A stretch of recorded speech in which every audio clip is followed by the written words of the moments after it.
Over the past couple years, there's been some progress on bringing commuter rail back to Cape Cod, Massachusetts. This has come in the form of support from rail advocates and the general public, as well as politicians that have been pushing bills to bring back rail service.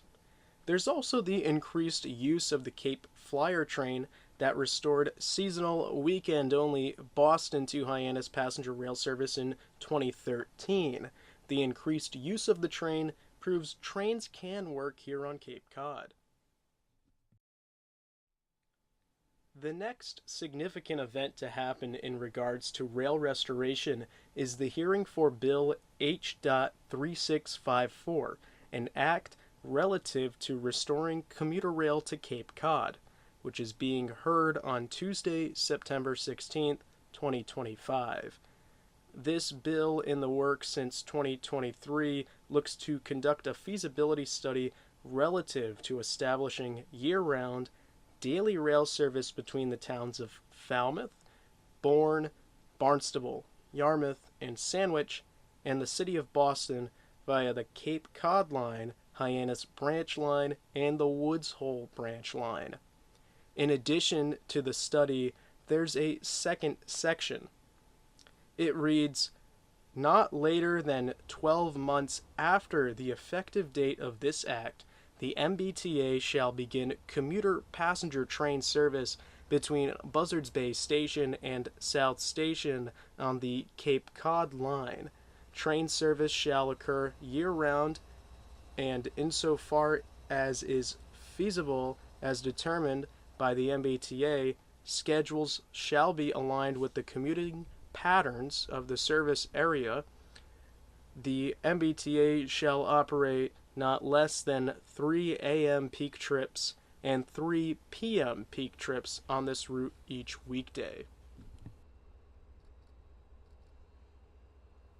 Getting regular passenger service first to Buzzards Bay, then extending it over the canal onto the Cape itself could be a game changer for commuters and passengers who have to deal with the road bridge traffic every day. Having multiple trains per day gives people multiple options beyond taking their car or riding a bus in the dreaded Cape traffic.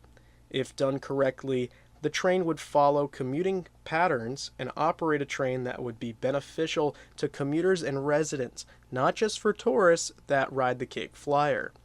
In addition to fighting the traffic, rail can support economic development, be an environmentally friendly form of transportation, and be built on a pre-existing right-of-way.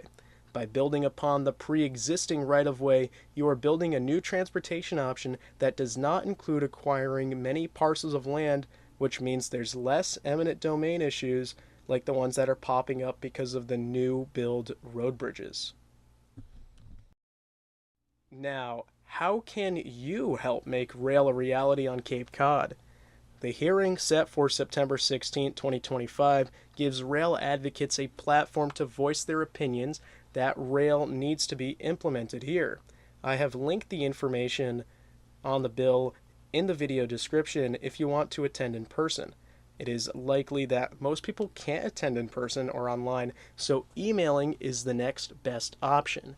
I have linked a contact email to send our letters of support to. Now, if you don't have time to write up an email, I have prepared a template email you can copy and paste into your own email and send in just a few minutes.